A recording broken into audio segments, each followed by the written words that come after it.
For years, fans argued about it. Rumors flew. Blame was thrown in every direction. But what if the real reason Pantera broke up isn't what most people think? And what if the truth is even more painful than the headlines ever suggested? When you talk about 1990s heavy metal, one name towers above the rest: Pantera. With crushing albums like Cowboys from Hell and Vulgar Display of Power, they didn't just play metal, they redefined it.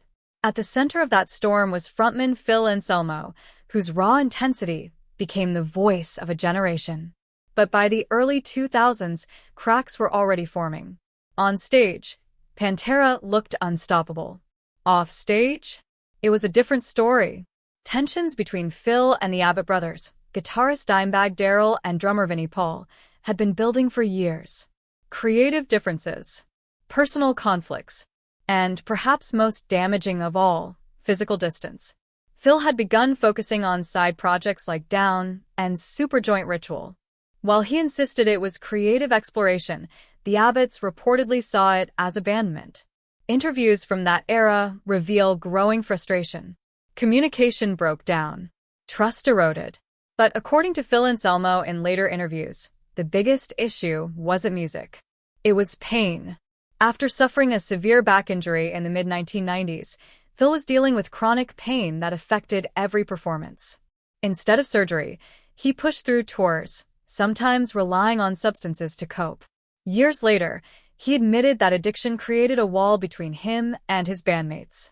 In his own words, he felt isolated, misunderstood, physically broken but still expected to deliver superhuman energy every night. Meanwhile, the Abbotts felt the band's unity slipping away.